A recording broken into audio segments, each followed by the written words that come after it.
They say history is written by the victors, but what if the truth was buried with the fallen? Every secret leaves a trace, if you know where to look. This is The Broken Truth, decoding history, one broadcast at a time. The Broken Truth podcast, where history meets conspiracy. Every case tells a story, every story hides a lie. How's it going, everyone? Welcome back to the Broken Truth podcast. We're going to be starting a new series here that's going to go live every Saturday. Well, not live, but pre-recorded every Saturday at 3 p.m. Pacific Standard Time. We're going to dig into a Bible study. I've always wanted to do a deep dive kind of research, both historically, biblically, contextually, to tie everything together. So that series, this is going to be extremely long. Honestly, it's probably going to take years, but grab your wine depending on what time of day it is, your coffee, your friends, your family, anyone who's a Bible thumping truth seeker, Jesus believer. I think that in this time of concern, this time of worry, this time of unknown, it's important that we stay rooted in a faith over fear concept. So, again, grab whatever beverage is your choice, your friends, your family, gather around. This is going to go live once again every Saturday at 3 p.m. Before we get started, though, as you can see, I'm wearing some Broken Truth merch here. This I ended up not liking, so this is all cut out, this background. It's just going to be the mic and the logo. We also have our wine here in our Broken Truth mug. I'm recording this late at night. As you can probably tell, I'm a little rough. But regardless, we're going to hop right into this. I'm really excited for this series, and I hope you guys are going to enjoy this as well. Thank you for our immense growth over the 2 months that we've been recording thus far. I can't even imagine the numbers that we've reached already. So if you do like our podcast and you like all the series that we have to offer, share this with a friend, leave us a 5-star review on whatever platform you listen on, as it really does help the algorithm. Make sure to engage in our content as well. Wherever you listen, drop a comment, share it from wherever you listen as well, because any engagement on that platform allows the algorithm for that platform to promote our content to a greater audience. So let's get started with this podcast. In the darkness, there was nothing, no form, no life, only a boundless deep. Ancient peoples whispered tales of gods, warring in primordial chaos. Yet in one sacred story, there's a battle. Only a voice that speaks into the silent void. Let there be light. What if the true story of our origin is hidden in plain sight? A story where one creator brings order from chaos, where each word shapes reality. Join us as we journey back to the very beginning, to Genesis 1, where the foundation of everything was laid. This is not just a story.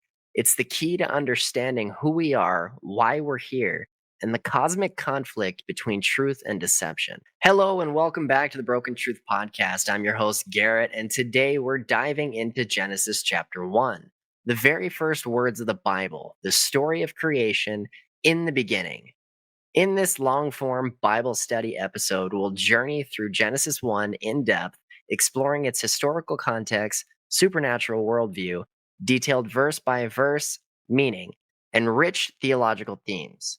We'll compare the Genesis creation account with ancient pagan creation myths of Mesopotamia and Egypt, uncovering how the Bible's story stands unique against its cultural backdrop. We'll also unpack major themes like the image of God, the ordering of cosmic chaos, the power of divine speech, and the meaning of the Sabbath rest on the seventh day. But that's not all. We'll examine different interpretive models of Genesis 1, from a literal 6-day creation timeline to literary framework theories and the intriguing functional ontology view. We'll decode symbols and patterns in the text, the repeating rhythms, the significance of numbers like 7, the dualities of heaven and earth, light and darkness, and even a bit of the chiastic literary structure woven into this chapter. We'll explore mythological parallels and reversals, how Genesis 1 might be responding to myths like the Babylonian Enuma Elish or Egyptian cosmologies, turning those stories on their head. And yes, we'll wade into some controversial waters. Creation versus evolution, New Age cosmologies, simulation theory, flat Earth ideas, intelligent design, all the modern debates and conspiratorial theories that swirl around the question of our origin. Finally, we'll bring it down to the personal application. What does this ancient chapter mean for you and me today? How does it speak to our identity and purpose as humans made in God's image? How can the concept of bringing order to chaos apply to the confusion in our own lives? By the end, we hope to spark a cinematic and spiritual awakening in your heart, a fresh sense of wonder at the Creator's power, and a call to reclaim your purpose in His cosmic story. It's going to be an immersive, eye opening journey, so get comfortable, grab your notepad, or just open your mind and let's dive deep into Genesis 1. First, to set the stage, let's actually hear the text itself. I'll read the full chapter of Genesis 1, verses 1 through 31, so we have the entire creation account fresh in our minds. Feel free to listen, follow along, or just listen to the words that have echoed through millennia that unfold the story of creation. Pardon me looking down as I'm reading from my Kindle. It's a little bit easier for me. So, in the beginning, God created the heavens and the earth. The earth was without form and void, and darkness was over the face of the deep. And the Spirit of God was hovering over the face of the waters. And God said, "Let there be light." And there was light. And God saw the light was good. And God separated the heavens from the darkness. God called the light day, and the darkness he called night. And there was evening and there was morning the first day. And God said, "Let there be an expanse in the midst of the waters, and let it separate the waters from the waters." And God made the expanse and separated the waters that were under the expanse from the waters that were above the expanse. And it was so. And God called the expanse heaven. And there was evening and there was morning the second day. And God said, "Let the waters under the heavens be gathered together into one place, and let the dry land appear." And it was so. God called the dry land earth, and the waters that were gathered together he called seas. And God saw that it was good. And God said, "Let the earth sprout vegetation plants, yielding seed, and fruit trees, bearing fruit in which is their seed, each according to its kind on the earth." And it was so. The earth brought forth vegetation plants, yielding seed according to their own kinds, and trees bearing fruit in which is their seed, each according to its kind. And God saw it was good. And there was evening and there was morning the third day. And God said, "Let there be lights in the expanse of the heavens to separate the day from night, and let them be for signs and for reasons, and for days and years, and let them be lights in the expanse of the heavens to give light upon the earth." And it was so. And God made the two great lights, the greater light to rule the day, and the lesser light to rule the night, and the stars. And God set them in the expanse of the heavens to give light on the earth, to rule over the day and over the night, and to separate the light from the darkness. And God saw that it was good. And there was evening and there was morning the fourth day. And God said, "Let the waters swarm with swarms of living creatures, and let birds fly above the earth across the expanse of the heavens." So God created great sea creatures, and every living creature that moves, with which the waters swarm according to their kinds, and every winged bird according to its kind. And God saw that it was good. And God blessed them, saying, "Be fruitful and multiply, and fill the waters and the seas, and let birds multiply on the earth." And there was evening and there was morning the fifth day. And God said, "Let the earth bring forth living creatures according to their kinds, livestock and creeping things, and beasts of the earth according to their kinds." And it was so. And God made the beasts of the earth according to their kinds, and the livestock according to their kinds, and everything that creeps, and the ground according to its kind. And God saw that it was good. And then God said, "Let us make man in our image and our likeness, and let them have dominion over the fish of the sea and over the birds of the heavens, and over the livestock, and over all the earth, and over every creeping thing that creeps on the earth. So God created man in his own image.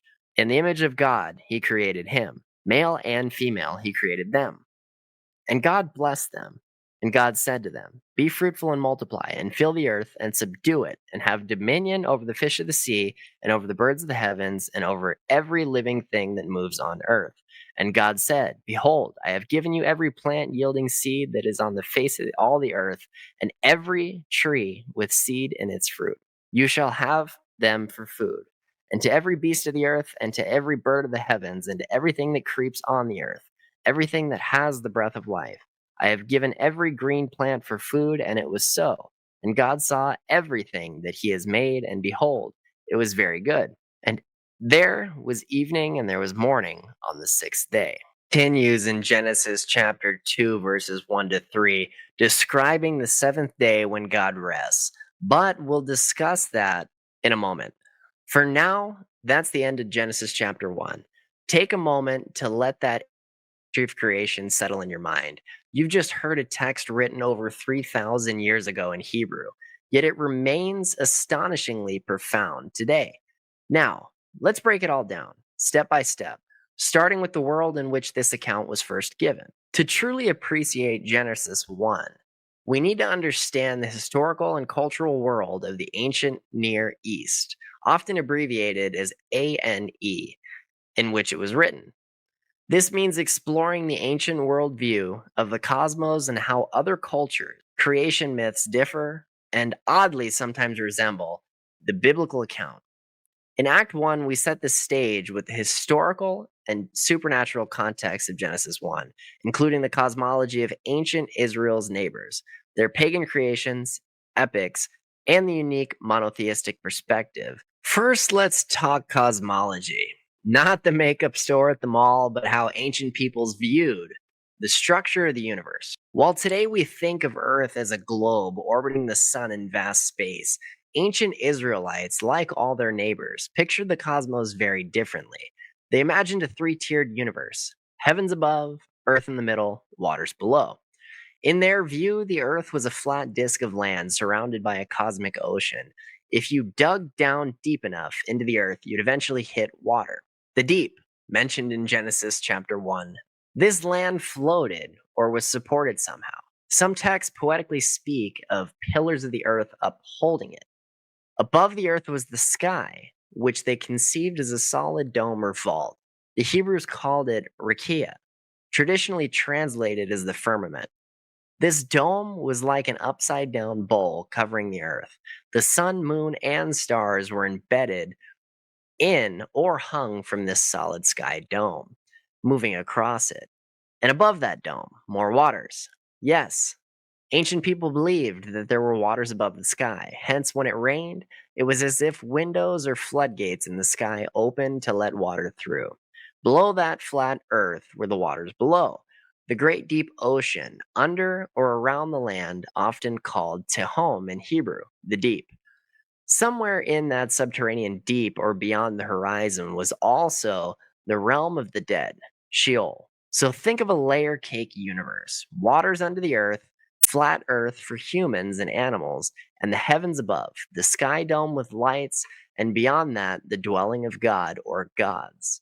In ancient Hebrew conception of the universe, the cosmos is envisioned as a series of tiers: the flat earth in the center, with seas surrounding it, and the great deep beneath, a solid firmament or dome, arches overhead, holding back the waters above.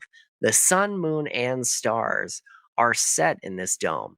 Above the firmament is the highest heaven, the domain of God and heavens and heavenly beings. Beneath the earth lies the realm of the dead, Sheol.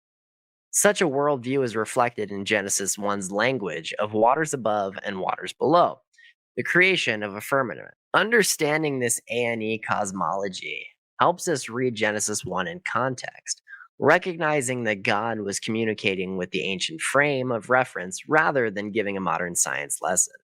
Why is this important? Well, it's important because Genesis 1 describes God creating light before the sun, or a firmament, separating waters above from waters below. It's speaking in the terms of ancient cosmic geography. As modern readers, we shouldn't get bogged down thinking, wait, there isn't literally a solid dome or waters above the sky. Well, of course. From our current scientific perspective, Earth is a sphere with an atmosphere, outer space, etc. But the Bible's creation account uses the ancient cultural understanding of the world's structure to frame theological truths. God didn't drop anachronistic astrophysics into scripture. Instead, he spoke in a way ancient people would understand. The purpose of Genesis 1 isn't to teach science, it's to reveal who God is and the orderly, purposeful way he made everything. A scholar puts it, God has a flair for drama, but something God does not typically do in the Bible is provide science lessons. He accommodated his message to their worldview. This point will help us later when we talk about interpretive models and science faith questions. For now, keep that three-tiered ancient universe in mind. It will take a lot of Genesis 1 statements clearer. The original audience pictured darkness, water, earth, sky in these concrete ways.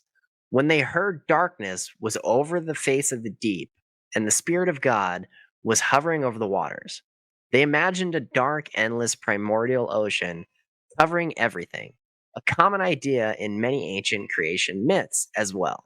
Speaking of other creation stories, let's compare Genesis 1 with some pagan creation myths from the ancient Near East. Why? Because Genesis didn't arise in a vacuum. The Israelites were surrounded by cultures like the Babylonians, Assyrians, Egyptians, Canaanites, etc., each with their own cosmologies and gods. Understanding those helps us appreciate how revolutionary Genesis 1 is in its portrayal of God in creation. It also reveals where Genesis is pushing back against the prevailing ideas of its time. One of the most famous ANE creation stories is the Babylonian epic called Enuma Elish. In that story, written in Akkadian, dating perhaps to the second millennium BC, creation unfolds through a cosmic conflict. At the beginning of Enuma Elish, nothing exists except primordial waters personified as two gods. Aspu, which is the freshwater, envisioned as a male deity, and Tiamat, which is the saltwater, a female sea goddess, often depicted as a giant dragon or sea serpent. A whole drama ensues. The younger gods rebel against the old. Aspu is killed, and eventually Tiamat rages, raising an army of monsters. The hero god Marduk steps up to battle Tiamat. He slays her, and from her split body, he forms the heavens and the earth. Half becomes the sky, half spreads out as land. Marduk then creates humanity from the blood of Tiamat's ally, Kingu, and the purpose of humans is to do the work the lazy gods don't want to do. Enuma Elish basically serves to exalt Marduk as the chief god of Babylon. It's as much divine politics as it is a creation story. Now, contrast that with Genesis 1. No war, no gore, no multiple gods. Genesis presents one sovereign God who simply speaks the universe into existence. There's no hint of struggle or combat in Genesis 1. God's power is absolute and unchallenged. This is a deliberate and stark difference. Scholars note that while Enuma Elish has a creation from chaos theme with battle, it's actually quite unique in that regard.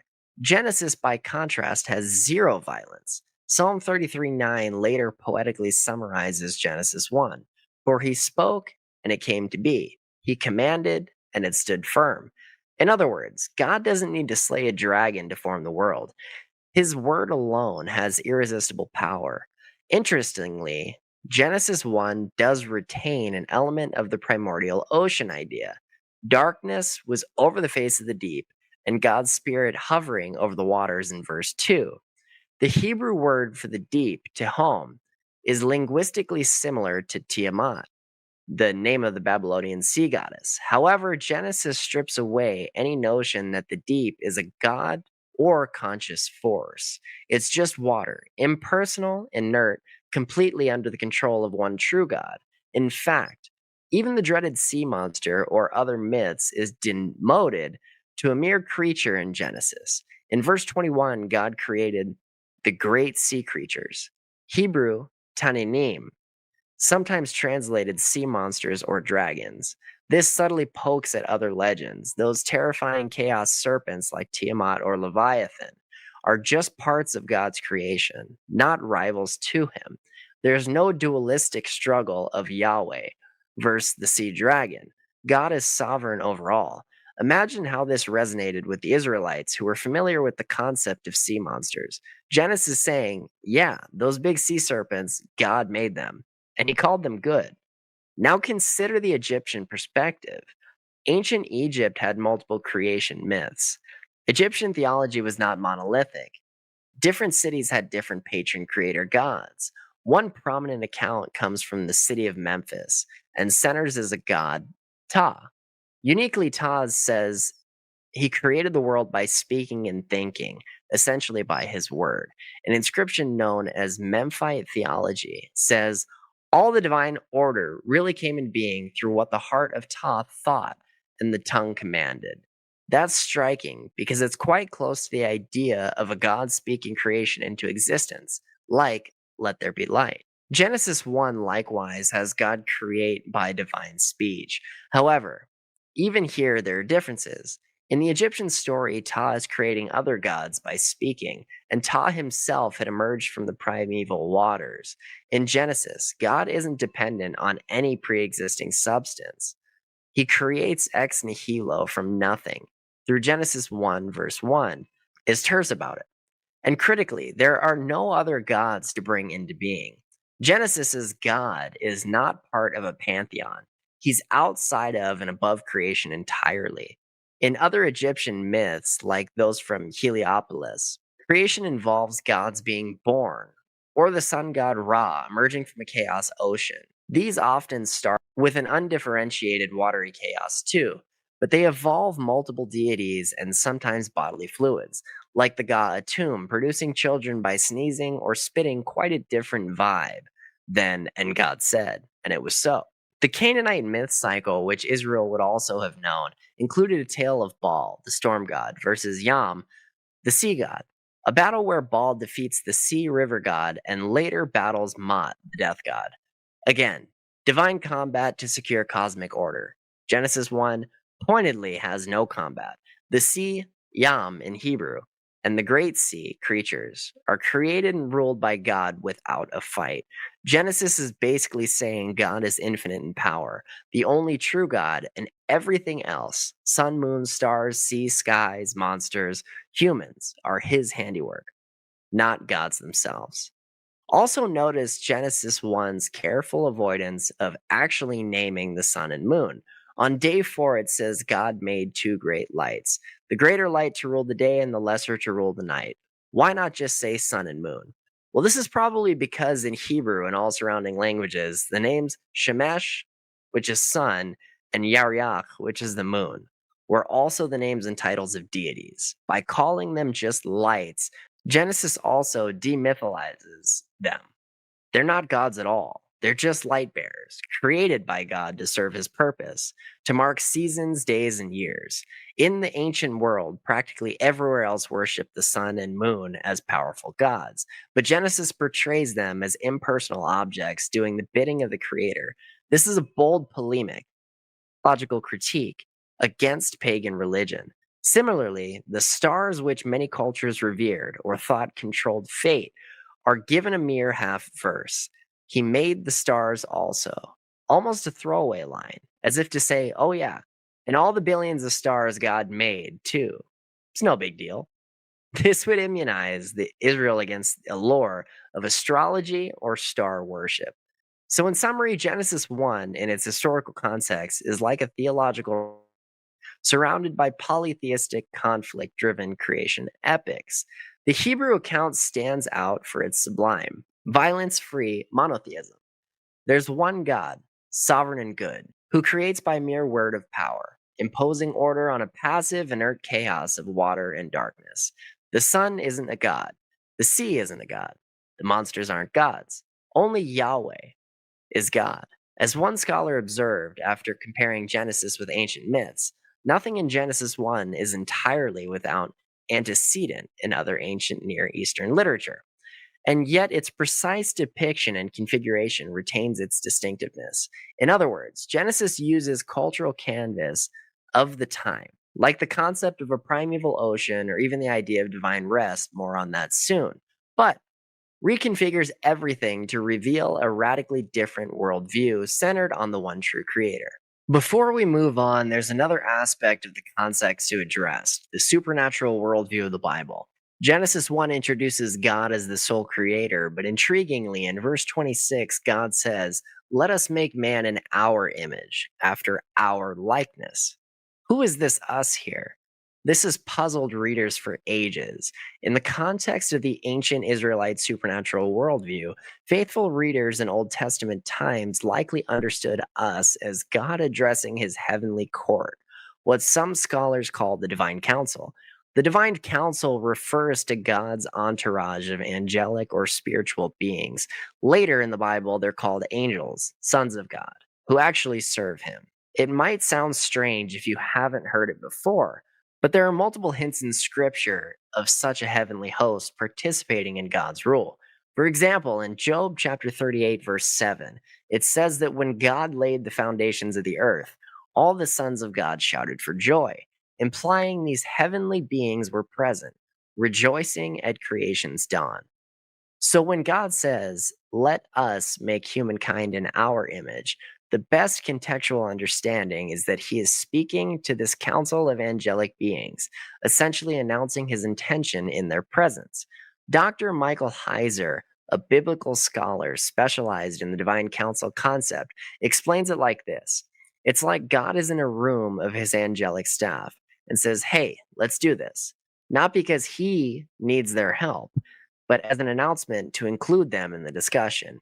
They don't actually perform the creation of humans." Verse 27 immediately clarifies that God created humanity. Notice the switch to singular verbs. So God created man in his own image. God alone carries it out. The us reflects a heavenly conversation, not multiple creator gods. In fact, Genesis 1, verse 27's grammar is explicit that only God does the making. All the verbs created are singular in Hebrew. Why would God bother speaking to his heavenly court about making humans? Perhaps to honor them as witnesses to this crowning act of creation, or to hint that humans will in some way be linked to both earthly and heavenly realms. Some have proposed us as God speaking to himself in a plural of majesty or as a hint of the Trinity. However, the ancient readers likely wouldn't have conceived the Trinity yet. That understanding came with the New Testament revelation. Scholars like Heiser note that in Hebrew grammar, there's no real royal we usage like in English. And the early Jewish interpreters more commonly saw it as God addressing angels. We later learn in scripture that angels are not made in God's image, only humans are. So God alone is the actual creator. The angels watch and rejoice. It's a bit like a CEO saying to his board, "Let's launch a new initiative," and then he himself executes it. The others are onlookers to the decision. This divine council worldview is part of the broader supernatural context of the Bible. Genesis 1 is subtle about it, just the tiny plural pronoun us. But elsewhere, Job, Psalms, prophets, we see God surrounded by heavenly hosts, far from being a weird outlier, and Genesis 1:26 fits that context. It's pretty cool, actually. It implies that from the beginning, God's family of heavenly beings was there celebrating his work, and now he was about to create an earthly family, humankind, to represent him in the physical world. There's a hint of heaven and earth coming together. We'll talk more about the meaning of image of God in Act 3, but understanding here that in the ancient Near East, the idea of a divine council or a pantheon was common, but those councils were squabbling gods. In Israel's faith, the council is not gods, but created spiritual beings under the one sovereign Yahweh. Genesis 1 casually alludes to this supernatural realm with us, though it doesn't explain it in detail. Later Jewish tradition and some Second Temple literature, like the book of First Enoch, Dead Sea Scroll texts, would expand on hierarchies of angels, the divine council, and even speculate role of various angels in creation.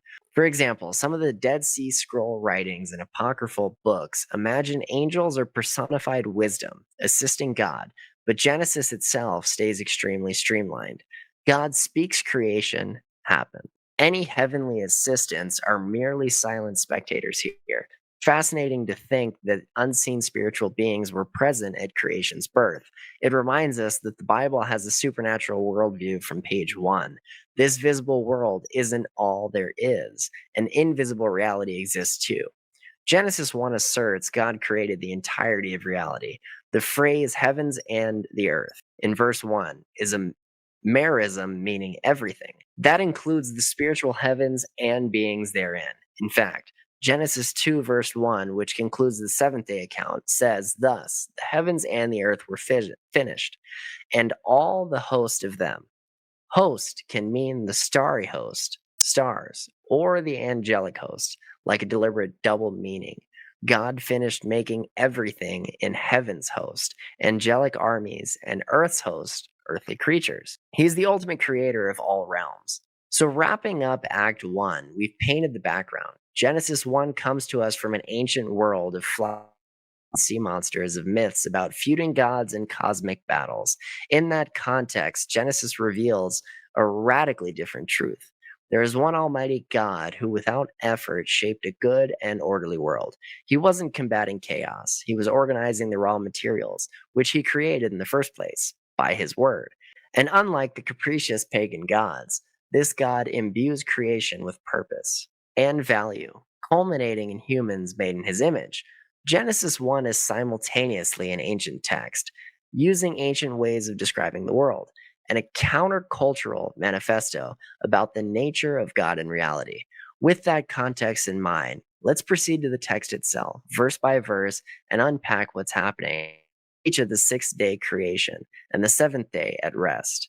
Keep the background in view, as it will inform the interpretation greatly. Act 2, verse by verse, the breakdown of Genesis 1.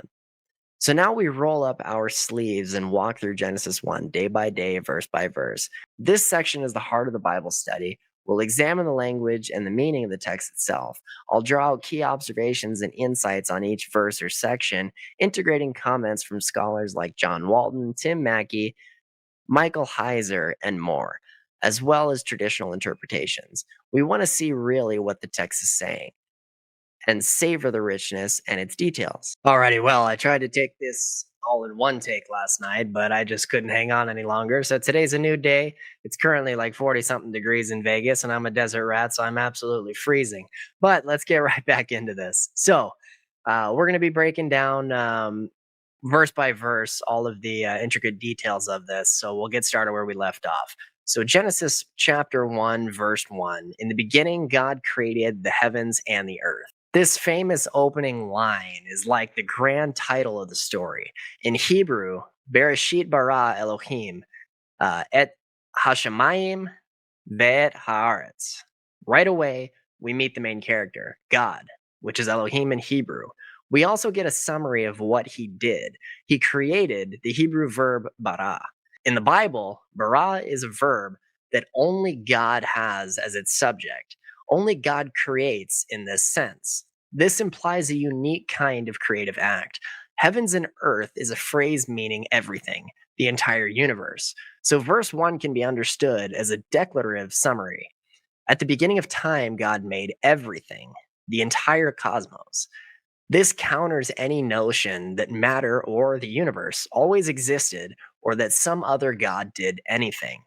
It's all God's work from the start.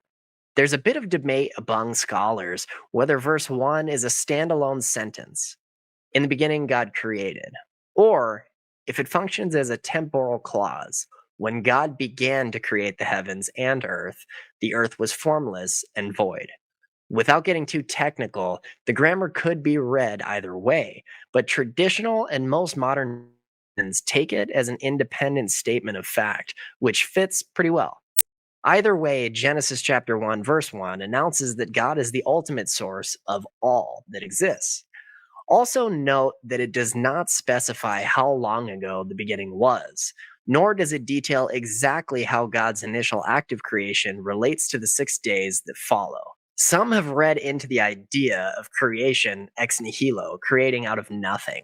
While that concept is theologically affirmed later in Hebrews chapter 11, verse 3, Genesis chapter 1, verse 1 by itself is brief. It basically says God made the cosmos, period. Then verse 2 zooms in on the initial state of things at the start of the creative process. In the context of surrounding cultures, Genesis chapter 1 verse 1 is quietly subversive. Other myths often start with primeval matter or water already there, and the gods come out of them. Genesis starts with God already there, eternal, and Him bringing everything else into existence. It doesn't give detail on God's own origin. He has none.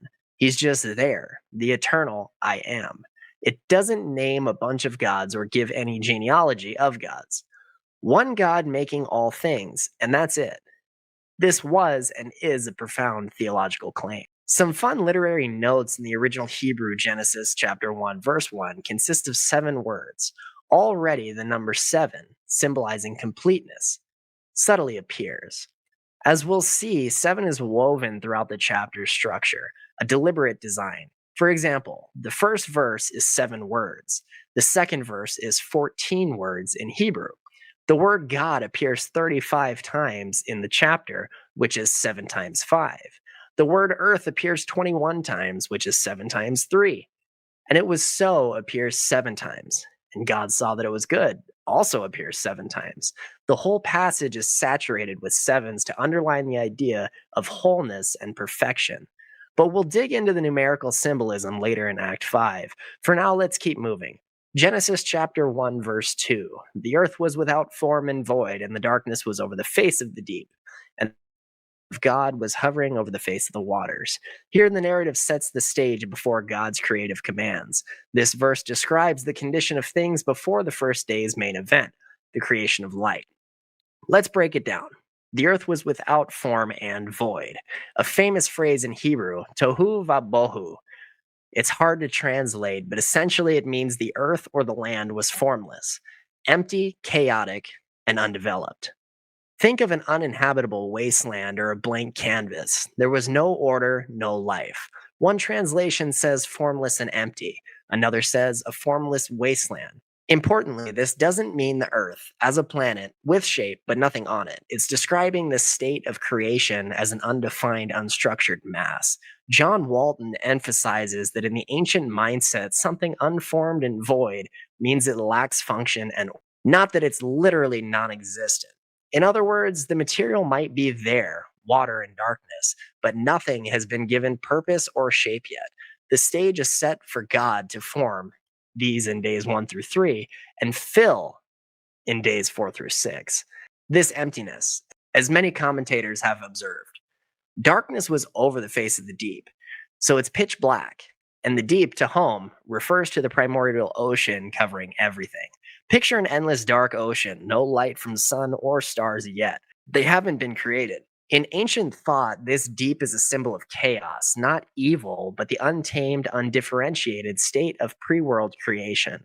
There's a resonance with other A&E myths where creation begins with a watery chaos. But as noted, Genesis doesn't depict any monsters active in it.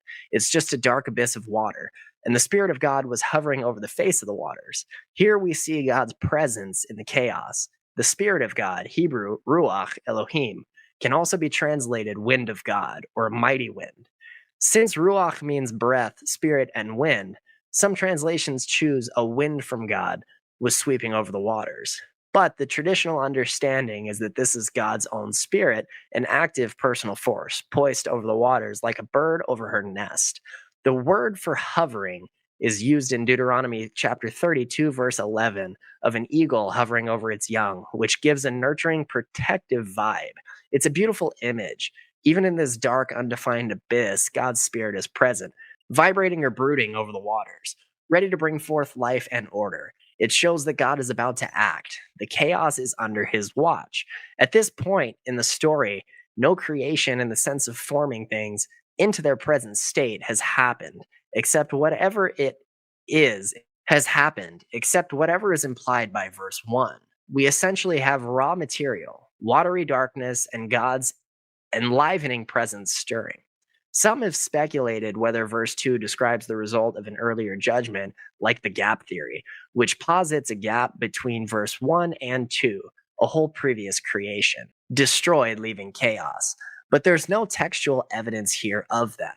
Verse 2 reads as the natural starting point before God speaks the first word. Many scholars today see no gap. Verse 2 is just the beginning state after God's initial act of creating the basic elements. The formless void is precisely what God is going to transform. Formless and empty, in verse 2, sets up the problems God will solve in the 6 days. He'll form what is formless, days 1 through 3, giving structure to the light, dark, sky, sea, land, and vegetation, and fill what is empty.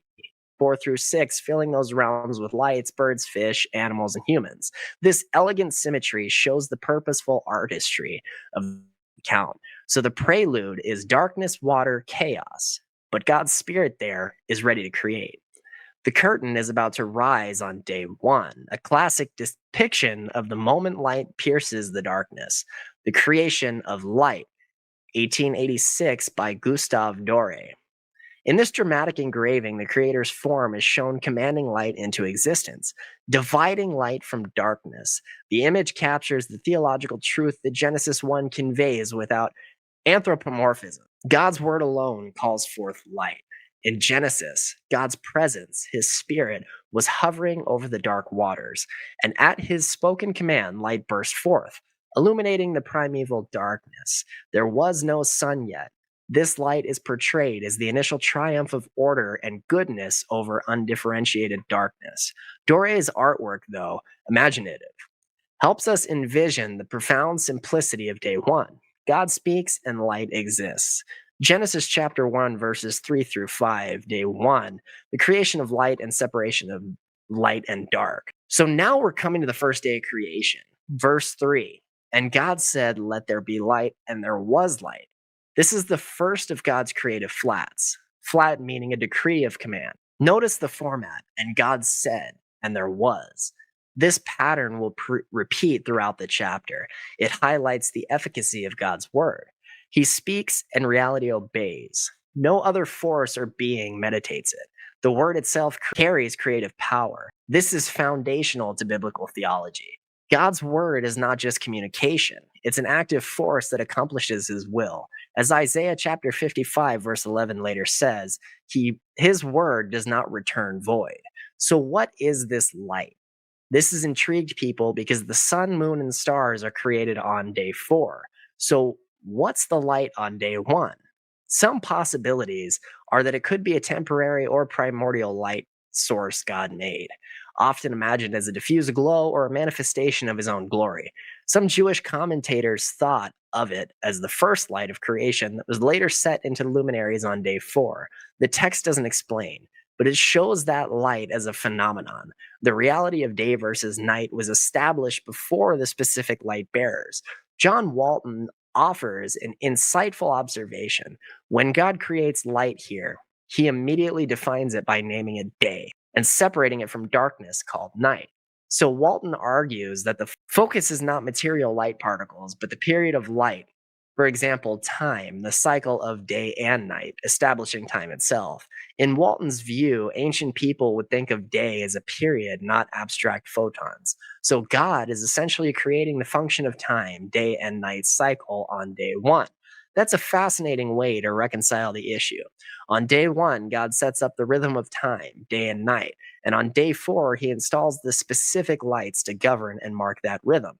In any case, the creation of light first is theologically significant. Light dispels darkness symbolically. Order and goodness entering where there was chaos and obscurity. The New Testament will later pick up on this verse as a metaphor. God who said, "Let light shine out of darkness," made his light shine in our hearts. 2 Corinthians chapter 4, verse 6. Also in John 1, Jesus, the Word, is described as the light shining in darkness at the beginning. So day 1 has layers of meaning later. But in context, it's the literal first step of ordering the cosmos. Verse 4 And God saw that the light was good, and God separated the light from the darkness. Here we get to the first evaluation by God. He sees the light and declares it good. This word, tov, in Hebrew means pleasant, fitting, and beneficial. It doesn't necessarily mean moral good, since light isn't moral, but that is exactly as God intended. It has value in the created order. Throughout Genesis 1, God will repeatedly see that things are good, a total of 7 times by the end. It emphasizes that creation is fundamentally good in God's design. There's no hint of evil or flaw in what he's making. Considering how some philosophies, ancient and modern, see the material world or darkness as inherently evil, Genesis affirms the goodness of the creation. Even darkness itself is not labeled bad, it's just part of the ordering of time. It will later become a metaphor for ignorance or evil in some contexts, but as a physical reality, it's part of God's world too. God separates light from darkness. Separation is a key motif in the creation process. God will separate waters above and below on day 2, and separate the land from water on day 3. Separating in Hebrew thought is about making distinctions, boundaries. Here he establishes that light and dark are not a mingled confusion. They have their prior alternating order. God is basically forming daytime and nighttime cycles, a structure to time. Verse 5, God called the light day, and the darkness he called night. And there was evening and there was morning on the first day. Now God names the periods light is day, capital D meaning daytime, darkness is night. Naming in the Bible often implies authority or defining the essence of something. By naming, God asserts lordship over these elements. Also, giving something a name is very ordering activity, it's classification. In many A&E texts, to name something is to bring it into the realm of known, ordered existence. Walton points out that the fact that God names day rather than the substance light is one clue that what's being created is the function of a day period. Either way, God is defining the cycles of time. Then we have the refrain, and there was evening and there was morning on the first day. This closes out day 1. This phrasing is curious. Why evening and then morning? The likely reason is that in the ancient Hebrew reckoning, still observed in Jewish tradition today, day begins at sunset.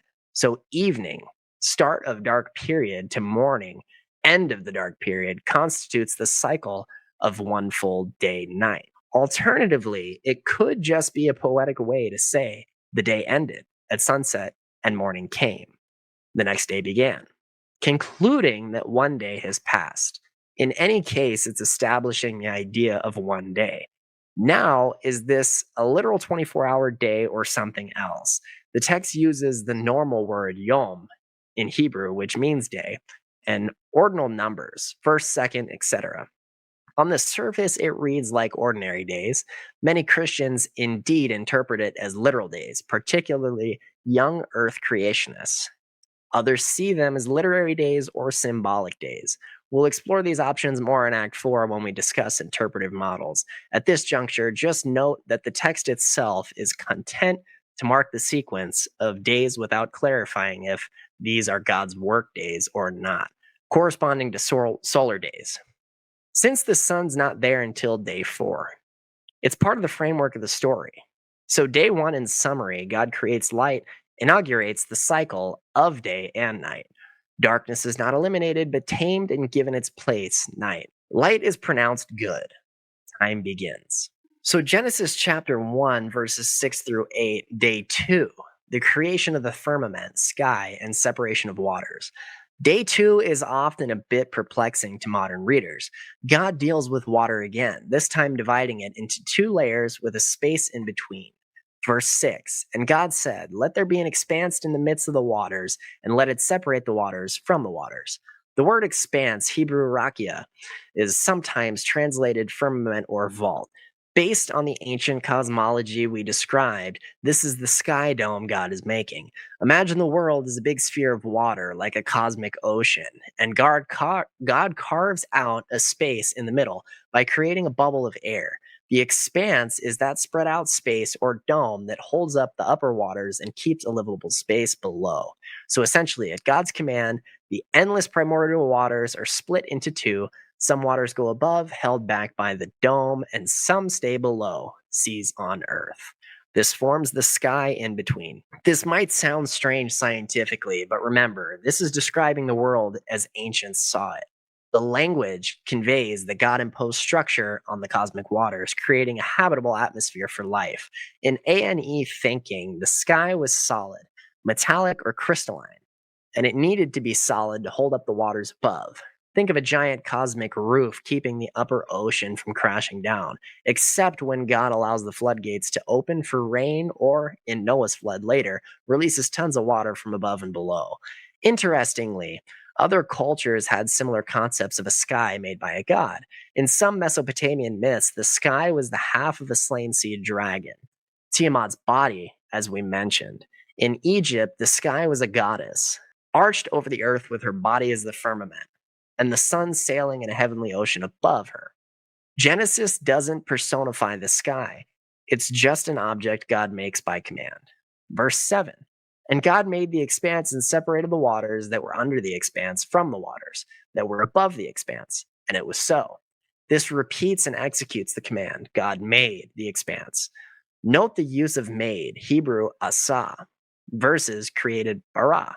Genesis uses create for big categories, heavens and earth in verse 1, sea creatures and humans later, but also uses make and other verbs for shaping and organizing. There is likely no sharp distinction intended, it's stylistic variety. The key is God formed the sky, space exactly as he said, and it was so. Underscores that God's intention immediately became reality. Another repeated phrase in the chapter, showing the effectiveness of his word. So now we have waters below, which at this point presumably still covers the earth because land hasn't appeared yet. So the lower waters are basically the surface ocean, and waters above, a cosmic reservoir held in the dome. Verse 8. And God called the expanse heaven, and there was evening and there was morning the second day. God names the expanse heaven, Hebrew Shemayim, which can mean heavens or sky. This is a bit interesting because back in verse 1, it said God created the heavens, Shemayim, and the earth. Now we're here. The expanse is being called heavens. It shows that the term heavens can refer to different things, the broad sense of everything above the earth, including space, versus the specific sky. Essentially, God is naming the sky as we see it. Also noteworthy, day 2 is the only creation day where it does not explicitly say God saw that it was good. Every other day gets it was good, except the second day. Why might that be? Various suggestions are perhaps because the work of separating the waters wasn't complete in and itself until day 3, when the lower waters are gathered and land appears. So the goodness declaration waits until that whole system is done. Or possibly this is because in ancient thought, the sea water was still somewhat untamed until day 3. So God doesn't pronounce it good until he bounds the seas with land. Some also note structurally that day 3 gets a double good once land appears, once when plants are made, making up for day 2's omission, keeping the total number of goods at 7. So it could just be a stylistic balance, 2 acts on day 3, each good giving the final count of 7 goods. In any case, by the end of day 2, we have a 2-tiered world, the sky above with the waters above it, and the ocean below covering the earth. There's now vertical order in the cosmos, sky versus sea, with airspace in between. But we still lack the land. What's coming next? Genesis chapter 1, verses 9 through 13, day 3, the creation of dry land and vegetation. Day 3 has 2 distinct acts of creation. First, the emergence of dry land and seas gathered. Second, sprouting of vegetation. These are separated by their own, and God said, and God saw that it was good. Statements indicating 2 phrases on the same day. Let's break them down. In verse 9, and God said, let the waters under the heavens be gathered together in one place, and let the dry land appear. And it was so. Now God tackles the lower waters, the ocean covering the earth. He commands to one place so that dry land can emerge. Picture a globe of water and then the waters receding, pooling into ocean basins and continental land masses rising above sea level.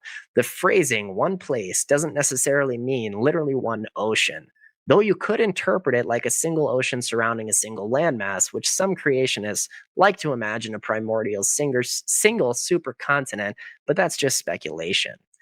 The focus is that waters are collected and constrained, allowing ground to show. Ancient readers would have understood this as God setting boundaries for the chaotic sea. In the Bible, the sea often symbolizes unpredictability or danger, yet here God pacifies, defining its limits. In Job chapter 38, verses 8 through 11, he poetically describes God saying to the seas, "Thus far you shall come, and no farther. Here is where your proud waves halt." Genesis chapter 1, verse 9 is essentially that moment in narrative form, and it was so. Again, immediate compliance to creator. Verse 10, God called the dry land earth, and the waters that were gathered together he called seas. And God saw that it was good. God names the two results. The dry ground is named earth, the same word eretz that in verse 1 was part of the heavens and earth. Now earth in the sense of land. And the gathered waters are named seas, yamim in Hebrew. Note its plural seas, which might hint that indeed multiple bodies of water are in view, like seas, lakes, etc., all collectively called seas. Importantly, now we have the full ensemble of domains: heaven, earth, and seas. This corresponds well to how later scripture often speaks of God as maker of heaven and earth and the seas. For example, in Exodus chapter 20, verse 11, humans and animals are going to inhabit the land, fish in the seas, birds in the sky, each realm prepared. God now sees this outcome and declares it good. This is the first good since day one. Since day two didn't have one explicitly, the emergence of stable land is a huge milestone. The world is now habitable. In ancient mythic terms, the chaos waters have been tamed and given their proper place. This is order, a separation of sea and land. It's worth reflecting how radically important land is for life. If Earth remained covered by water, complex life, especially terrestrial life, including humans, as we know, couldn't thrive. So this step is necessary to humanity. The goodness suggests that the environment is now suitable to support the coming living creatures. God isn't done on day 3. Now that land exists, he immediately causes it to produce plant life. In verse 11, and God said, "Let the earth sprout vegetation, plants yielding seed, and fruit trees bearing fruit, in which their seed, each according to its kind, on the earth." And it was so. This is interesting because here God doesn't directly create plants ex nihilo. Rather, he commands the land to bring them forth. The earth itself is empowered to generate life, and of course, at God's behest. It says sprout vegetation, implying the land was previously barren, rock mud, and is now carpeted with green. The text specifically mentions types of plants, seed bearing plants, and fruit trees that have seeds in their fruit. Essentially, these represent two major categories of useful plants for agriculture: grains and herbs, which are seed yielding, and trees with fruit. It might not be an exhaustive botany lesson, but highlights the kinds of vegetation that directly sustained animal and human life with food. The phrase "each according to its kind" appears here and will appear with animals too. It underscores an order and diversity. Plants were made in distinct groups, kinds, that would reproduce within those kinds via seeds. It subtly implies boundaries. Orange trees come from orange tree seeds, oak from oak, wheat from wheat, maintaining the integrity of each category. This counters any mythological idea of hybrid monster transformation. Genesis emphasizes an orderly propagation of life. As a side note, some have tried to read modern science into according to their kinds, but it's not a technical taxonomy or a statement about fixity of species in a modern sense. It just means each basic category of plant and animal was made to reproduce in a consistent way. It's a pre-scientific way of saying that horses birth horses, apple seeds yield apple trees, etc. An observation of the natural order. So God essentially installs a self-sustaining vegetation system on Earth. Plants can now grow, and they come with seeds to continue future generations of plants. And it was so. confirms that vegetation instantly or rapidly blanketed the land. We might imagine fields and forests appearing at God's word, a dramatic, quick greening of the planet. In verse 12, the earth brought forth vegetation, plants yielding seed according to their own kind, and trees bearing fruit in which is their seed, each according to its kind. And God saw that it was good. This verse restates the fulfillment of the command in detail.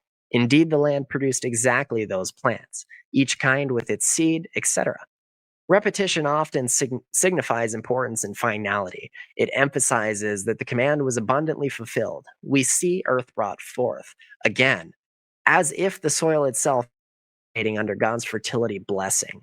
God sees this botanical explosion and declares it good as well. So day 3 gets a double good, once after land and seas and once after plants.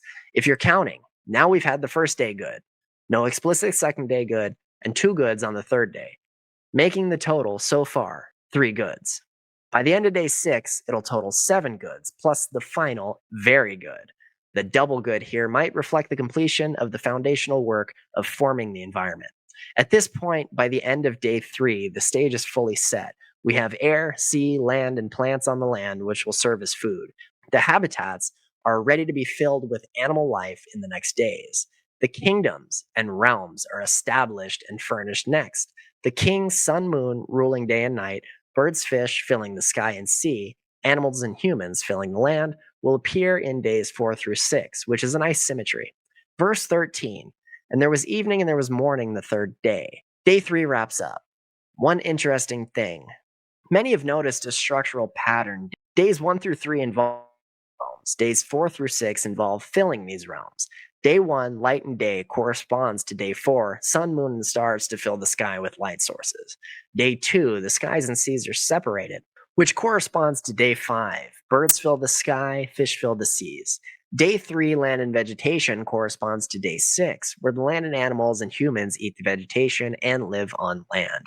This kind of parallelism reflects deliberate literary design.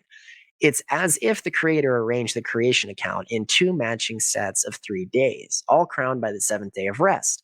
Such a carefully structured narrative again suggests that Genesis 1 is not a haphazard myth, but a purposeful telling with theological symmetry.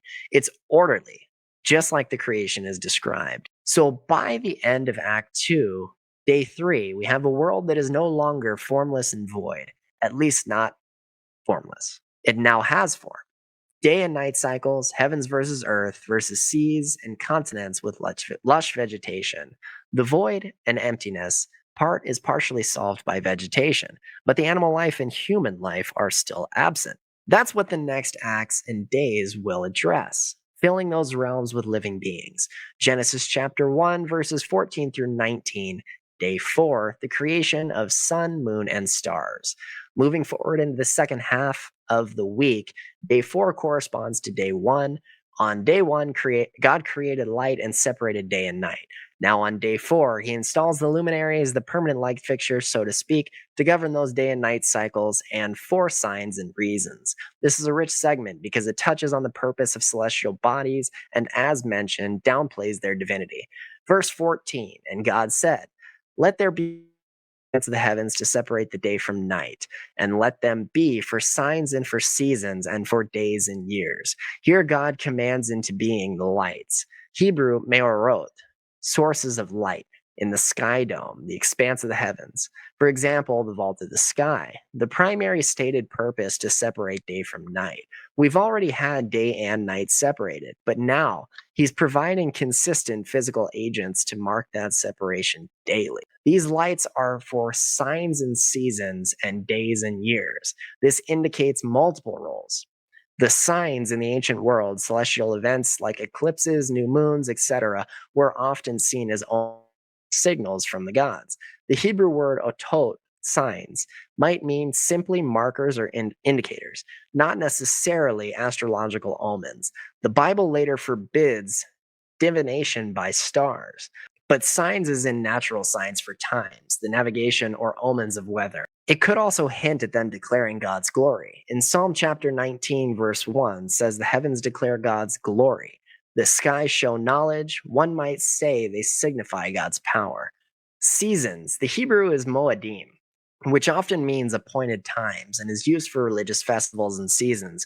So, one key role of sun and moon is to establish a calendar, liturgical and agricultural. Israel's festivals were based on lunar calendars, like Passover at full moon in spring. Here is a little subtlety. The text suggests from the start that these lights will enable humans to track sacred times, appointed feasts, as well as natural seasons.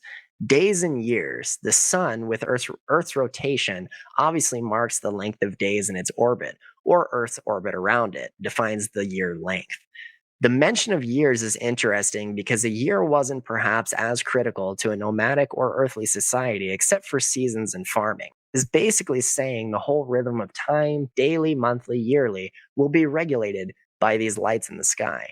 In summary, the luminaries are installed as the cosmic clock and calendar. They will give humanity the means to measure time and to order life accordingly. This perspective is very practical and demystified. Compare that to how other cultures worship as powerful deities controlling fate. Genesis says no, they are functional objects made by God to serve practical purposes for mankind, giving light and marking time. It's quite a down to earth view, all pun intended. Verse 15, and let them be lights in the expanse of the heavens to give light upon earth, and it was so. Another purpose, to give light on the earth. On day one, there was light generally. Now that light will normally come from these fixed heavenly bodies, and it was so implies that as soon as God commanded the sun, moon, stars took up their appointed places and functions. Verse 16, and God made the two great lights, the greater light to rule the day and the lesser light to rule the night and the stars. This verse explicitly mentions the sun and moon, but notice it studiously avoids using the words sun, shemesh, and moon, yarach. Instead, it says greater light and lesser light. As we noted, this likely avoids invoking their names, which were names of gods in many languages. Shemesh was also the name of a sun god in Canaan. By calling them lights, Genesis almost sounds a bit dismissive. They're just lamps. It then uses a significant phrase. These lights will rule the day and the night, respectively. To rule, Hebrew, meshalah. In Hebrew, memshalah is used to related to dominion, means to govern or regulate. The sun governs the daytime, meaning daylight hours exist because of the sun's presence. The moon rules the night, not making it bright as day, but the moon and stars dominate the night, sky, and provide a lesser light. And in the lunar cycle, the moon can give significant light, especially when full.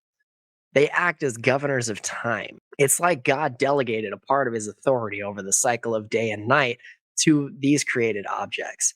Yet, they only rule because he appointed them. They have no independent divinity. And the stars is almost tacked on. Oh, yeah, he made the stars too, considering how much humans adore and fear the stars and astrology. This brevity is poignant. It implies making the myriad stars was no trouble for God. It's stated almost nonchalantly. In an oral reading of Genesis 1, you could imagine the original listeners maybe chuckling. All these stars people worship, Yahweh just spoke them into being as an afterthought. It shows the immense scope of God's creating power. Not just Earth, but the entire cosmos of stars and his handiwork. Verse 17, and God in the expanse of the heavens to give light on the earth. The picture is like God placing the moon, sun, and stars in the sky dome. From Earth's perspective, they're in the firmament to give light on the earth, and it repeats their functional job. It's very geocentric. Phenomenologically, from our vantage, they are the dome overhead providing light to us. One could scientifically nitpick. Stars are not in the sky dome or firmament, they're far beyond. But the language is describing how it appears and what their role is relative to Earth. The biblical writers weren't concerned with astrophysics, but with teleology, which means purpose. The purpose is Earth centric. Light exists in heaven for the benefit of Earth's inhabitants. This is a very human friendly cosmos, unlike, say, some modern nihilistic view where humans are an insignificant accident in a vast, uncaring universe. Genesis shows the universe is deliberately arranged with humankind in mind from the start. Lights for calendar and light. Plants for food. Verse 18, to rule over the day and over the night, and to separate the light from the darkness. And God saw that it was good. This reaffirms the role rules the day and night, and they separate light from darkness. Wait, wasn't light separated from darkness on day one? Yes, but that was just conceptually. Now, the continued separation, maintaining that distinction, is daily. It's carried on by the sun and moon cycles. There's a sense of continuity initially separated them. Now he delegates that ongoing separation to these created ordinances of heaven, which he upholds providentially. It's subtle, but we see the theme of order again: separation, rule, boundaries. The cosmos is not chaotic, it's governed and structured, and God saw that it was good. So he approves of these celestial bodies and their functions. There is goodness in the lights and presumably in the rhythms of time they create. Life on Earth will depend on the sun's energy, the season cycles for agriculture. So indeed, it is good, both aesthetically and practically. One more observation: day 4 might have been particularly important for an Israelite's audience polemically, because neighboring cultures worshipped astral deities, sun god, moon god, stars for divination. Genesis 1's way of telling it undermines all that, calling them just lights, assigning them roles under God's command, and labeling them good, as in part of creation, not gods themselves. Later on, the Torah will strongly forbid worshiping the sun, moon, or any of the host of the heavens in Deuteronomy chapter 4:19. And here's the theological foundation for that: they are creatures, not creators. In fact, it's almost as if the real rulers of the day and night are not gods, but these inanimate objects which God's people should certainly not worship. Only the creator behind them is worthy of worship. In verse 19, and there was evening and there was morning on the fourth day. Day 4 concluded. At this point, the heavens, the sky realms, are fully furnished. We have the physical lights the ancient reader might now realize. So that's where the sun and moon I see came from. God put them there on day 4 to serve his purposes. Also, think of the literary symmetry. Day 1, God created light and separated day and night, but no sun and moon were mentioned. On day 4, God creates the sun and moon to fill that function. He says to separate day and night. This is one reason some scholars see day 4 as a recapitulation or elaboration of day 1. Some call it temporal recapitulation, describing the same event with more detail later. However, the plain reading looks sequential. Either way, the correspondence is strong. Now, on to the next day. Genesis chapter 1, verses 20 through 23. Day 5, the creation of sea creatures and birds. Day 5 begins with the filling of the realms made on day 2. Day 2 separated the sea and the skies. Day 5 populates those with living creatures, fish and sea creatures in the waters, and birds in the sky. This is the first day where animal life appears. Verse 20, and God said, let the water swarm with the swarms of the living creatures, and let the birds fly above the earth across the expanse of the heavens. God's command covers 2 domains, water and sky. The imagery is vivid. Swarm with swarms.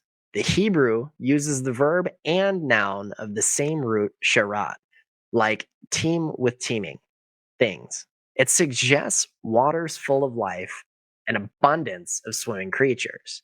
Living creatures translate nefesh, chaya, literally living soul or living being. Here it is applied to animals, not just humans. In the Hebrew conception, animals too have nefesh, meaning breath or life, not an immortal soul, but the principle of life. So fish and sea life are considered living beings, not with breath, even if this is gill breath. Then the birds, literally, let the birds fly above the earth on the face of the expanse of the heavens. So birds are flying in the open sky. We might note that bird includes all flying creatures.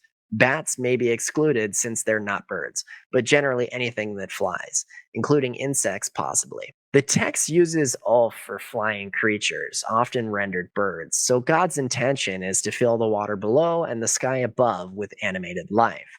Verse 21, so God created the sea creatures and every living creature that moves, with which the waters swarm, according to their kinds, and every winged bird according to its kind. And God saw that it was good.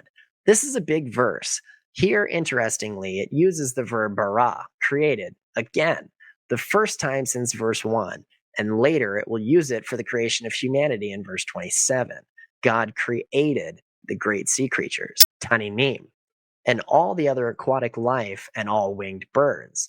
The mention of great sea creatures is intriguing. The Hebrew Taninim often refers to large sea beasts, sometimes translated as sea monsters, dragons, serpents, or whales. In ancient Near Eastern mythology, Tanin or Leviathan were chaos monsters associated with the sea. Remember, Tiamat. By specifically mentioning God created the Taninim, Genesis is likely reclaiming as just part of God's world. They are not rivals or chaos incarnate.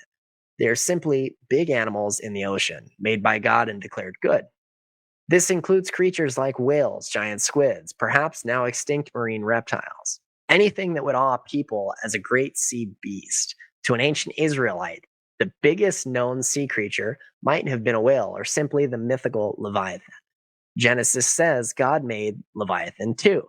Indeed, Psalm chapter 104, verse 26 celebrates, "There go the ships and Leviathan, which you formed to play in the sea." So even Leviathan is just a playful creature of God in some texts. Then it says, "Every living creature that moves, with, with, with which the waters swarm, according to their kinds." So all fish, sharks, jellyfish, aquatic invertebrates, everything that moves in the water. The phrase "with which the waters swarm" implies the waters are now filled with schools of fish and swarms of sea life. Again, according to their kinds, shows there are categories: fish after fish kind, crab after their kind, etc. A diversity of species, each reproducing its own. Likewise, every winged bird according to its kind, birds, bats, if included, and flying insects, if included, all were made, each in its category. It's notable that the text doesn't explicitly mention insects or land, invertebrates, anywhere. Possibly they are subsumed under creeping things on day 6, or just not specifically enumerated. But some read charrettes, swarming things, as including insects, though here it's in water context. Anyway, at the end of verse 21, God sees this teeming life in sea and sky and pronounces it good. The marine and avian life are part of the good creation. This is the second time we see bara used. Some theologians point out bara is used for big steps: the cosmos in verse 1, the creatures in verse 21, and mankind in verse 27. Possibly underlying those is special creative act of God's direct innovation. The creation of living conscious creatures might be seen as a new level beyond simply shaping matter, hence bara. Alternatively, it might just be stylistic and parallel to verse 27, anticipating the final creation of humans. Verse 22, "And God blessed them, saying, Be fruitful and multiply, and fill the waters in the seas, and let the birds multiply on the earth." This is the first time the word blessed appeared. God blesses the animals. To bless in Hebrew, barak, which means to confer, favor, or empowerment for success. Here, the content of the blessing is given, the ability and command to be fruitful and multiply, a phrase meaning reproduce abundantly and fill their respective domains. So God essentially empowers these creatures to procreate and spread. This is interesting. Plants were simply made with seed in them, but not explicitly blessed, though the ability to reproduce seed is a sort of natural blessing. Animals, however, as sentient, moving beings, receive a spoken blessing and command. This shows God's positive intention for life to abound. He wants to see thronging with fish, the sky filled with flocks. This is not meant to be sparse. God delights in abundance. This fruitfulness theme is crucial. It will be given to humans too on day 6. Notice also, this implies from the start that creation is not static. God built in procreation and population growth as part of the plan. Creation wasn't made as a fixed number of creatures, never to change. It was made with dynamic processes, birth and growth, to continue expanding the initial population. So, in theological terms, God delegates to the creatures a role in ongoing creation through reproduction. They part in filling the earth. It's a gift and purpose given by God, hence a blessing. blessing is spoken to them in a way God blessed them, saying. It suggests animals, in some sense, receive this communication, not rationally like humans, but it's written from an observer's perspective that God pronounced it over them. In verse 23, and there was evening and there was morning the fifth day. Day 5 ends. Now the oceans and skies are alive. Day 5 doesn't explicitly say God saw it was good at the very end, because it already said it after creating them in verse 21 before the blessing. But presumably, it's all good by the end too. The pattern of each day's evaluation had an exception on day 2, but day 5 got its good in verse 21. At this point, nearly everything is ready except land animals and the pinnacle, humans. So far, we've seen a progression from inanimate to animate. First plants, alive but not conscious, then animals, alive and moving, and next humans with something even more special. This seems to be an ascending order of complexity and significance.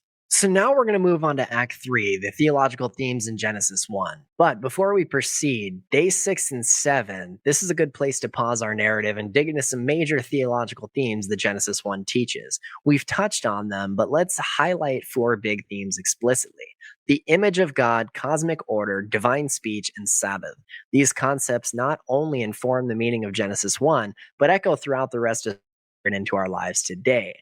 The image of God, human uniqueness and purpose. In Genesis chapter 1, verses 26 and 27, which we'll read in a moment, in Act 2, break down. It declares that human beings are made in the image of God. Selem Elohim in Hebrew. This is one of the most profound theological statements in the Bible. No other ancient Near Eastern text says humans are made in the image of a single supreme God, although some say kings are images of God, of gods. Genesis democratizes it. Every human, male and female, is the image of God. Let's unpack what that means. First, what it doesn't mean. It's not primarily about physical appearance. God is spirit. He doesn't have a body like ours, aside from Jesus and the incarnation much later. Image is more about function and status than literal looks.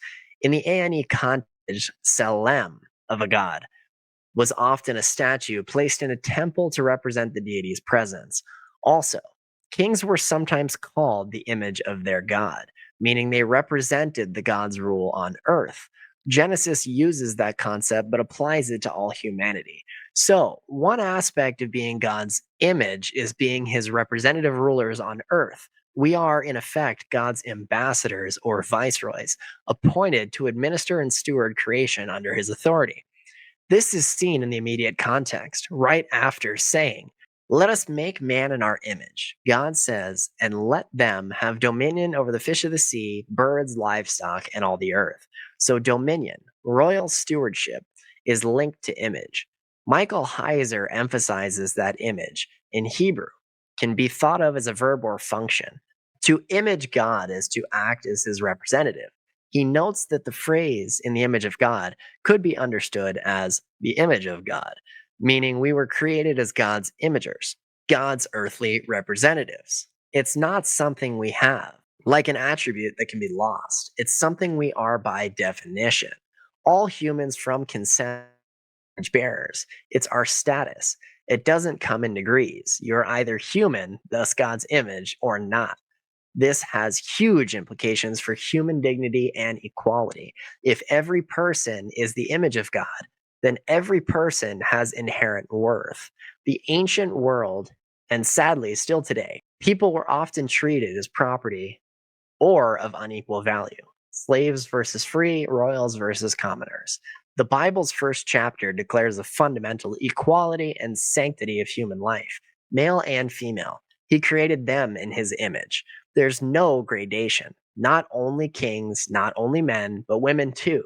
All ethnicities, all abilities, all share the image, day. John Walton and others also point out that in ancient culture, an image of a god also could mean sonship or kingship. The phrase image and likeness in Genesis chapter 1 verse 26 is echoed when Adam has a son, Seth, in his own image and likeness. Genesis chapter 5 verse 3. That suggests being in God's image implies we are in a childlike relationship to God, his offspring, intended for relationship. So humans are family to God in a way, other creatures aren't. There's a very loving concept, God as Father, humans as his children, a theme fully developed later in Scripture. So being the image of God carries at least three ideas. One, representation. We represent God's rule and character in creation. Two, being the relationship. We have a unique capacity for communion with God, like children to a parent. Three, being responsibility. We are tasked with stewarding the earth, the dominion mandate. Heiser summarizing the image of God. We are created to image God, to be his imagers. It is what we are by definition. The image is not an ability we have, but a status. We are God's representatives on earth. To be human is to image God. And immediately, verse 28, which we'll discuss later, gives the so called cultural mandate: be fruitful, multiply, fill the earth, subdue it, and have dominion. That's the human mission statement right there. We are to carry God's wise and benevolent rule into the world, cultivating it, bringing order. Subdue means to bring under cultivation, not to abuse, and managing other life forms responsibly. Notice, dominion is not exploitation. God's own rule is caring and sustaining. We reflect God best when we rule like servant kings, not tyrants. As image bearers, we should mirror God's character, his creativity, his moral sense, his love for justice and compassion. Also, the relational side. Because we're in God's image, we have the capacity for reason, language, morality, creativity, and spirituality. We can relate to God in worship and obedience in a way animals cannot. That sets us apart. It's why humans build altars, compose music, seek meaning. We are by nature religious beings, oriented to our Creator. This ties to a supernatural theme. Let us make man in our image. As we explained, God is probably addressing the divine council, but Heiser notes the image of God is not shared with angels. Verse 27 clarifies God created humankind in his image, singular. The us wasn't including angels in making us like angels. Rather, God alone made us like himself, and perhaps the us are witnesses. Humans are distinct from and even above angels in terms of bearing God's image and eventually in destiny. Interestingly, 1 Corinthians chapter 3 verse 6 says that we will judge angels, and we see God incarnate as a human, not as an angel, indicating how special the human image is to God. Summing up, the image of God is the cornerstone for understanding human identity in the Bible. It tells us who we are, God's offspring and representatives, what we're worth, the infinite value since we reflect the infinite God. This grounds human rights in a way nothing else can. What we're meant to do, which is rule the earth as God's stewards, multiplying godly civilizations that honors our Creator. How we should treat each other with dignity, love, and justice, since to harm a human is, in a sense, an offense against God's image. Genesis chapter 9, verse 6 cites the image of God as reason not to murder. In a broken world, we often fail to represent God well, but Genesis chapter 1 sets the ideal. And the rest of the biblical story, including the redemption in Christ, can be seen as God restoring his image and humanity to its full glory. Romans chapter 8, verse 29 speaks of being conformed to the image of Christ, the perfect image of God. The cosmic order from chaos to cosmos, a second major theme in cosmic order. In fact, the word cosmos comes from Greek, cosmos, meaning order, opposite of chaos. Genesis chapter 1 is all about God bringing order out of disorder. Recall the initial state, formless and void, darkness, deep waters, essentially chaos, though not in the sense of an evil power, but a disordered, non functional state. By the end of the chapter, we have an intricately structured cosmos. Light separated from dark, waters divided and bounded, land emerged, vegetation growing, celestial bodies marking time, creatures filling environments, all in a harmonious system. Everything in Genesis chapter 1 speaks order, boundaries, and purpose. God separates, names, and assigns roles, sun to govern day, and so on. There's a clear structure, 6 workdays, each accomplishing a task in a logical progression, culminating in the 7th day of rest, which signifies completion and stability. In contrast to mythologies where creation might come through violent struggle or whimsical acts, Genesis presents creation almost like the erection of a well planned temple or kingdom. There's a sense of deliberation and wisdom in how it's arranged. This is why some scholars, like Walton, propose that Genesis 1 portrays the universe as a kind of cosmic temple prepared for God's presence and worship. The 6 days could be seen as an inauguration week where God is setting everything in order, and day 7, he rests, takes up residence or throne in his cosmic temple. More on Sabbath soon. In ancient Near Eastern thought, gods would rest in the temple after the temple's dedication, meaning they take up rule there. Walton notes divine rest means God is now in control, at the helm of the ordered world, not that he's napping. So, order is primary good in Genesis 1. The repeated, it was good, affirms that each thing is in the right place doing its intended function. It fits the order. The final very good, after making humans and everything, is like saying everything is working together in a very good way. There is shalom, peace, and wholeness. It's important to see how Genesis celebrates boundaries in positive, dividing things appropriately. Our culture sometimes hears separation negatively, but here it's about creating meaningful distinctions that make life possible: night, day, land, sea, and so on. Biblical faith holds that God established boundaries. Physical, moral, even gender distinctions later are part of the good order. Chaos is kept at bay by these divisions. When boundaries are erased, like land and sea mixing in a flood, or moral chaos and human sin, trouble ensues. Another aspect is that the symmetry in the text reflect order. For example, 7 days, parallel structure of days, and numeric patterns. It's as if the author embedded order with the literature itself as a mirror of the cosmic order, truly a work of art. The idea of the world as a cosmos originates here, a universe ordered by rational good design. This is why science could develop, because Judeo Christian thought said the world is orderly and governed by laws from a lawgiver, not random chaos or capricious deities. Every time we rely on the consistency of nature, we're implicitly trusting the Creator's order. Also, the goodness of creation flows from its orderliness. In many pagan myths, matter or the physical world was seen at best neutral or at worst evil illusion, like some Greek philosophies. But Genesis 1 pronounces the material world good. There's no hint that spirit equals good matter equals bad. God likes physical reality. He made it good. This counters Gnostic or ascetic ideas that later arose. It means our bodies, the environment, food, work, all earthly stuff are inherently good if used rightly. God is not a God of confusion, but of order. In 1 Corinthians chapter 14, verse 33, it echoes this context of church worship, a principle drawn from creation's nature. The theme also implies that God brings order to chaos in our lives. It's his character, where he is allowed to rule. He brings light to darkness, form to the formless, meaning to the meaningless. That's an encouraging spiritual application. Our lives can feel tahu vabohu, formless and void, sometimes, but God can speak order and purpose into them. In fact, the New Testament uses creation imagery for salvation.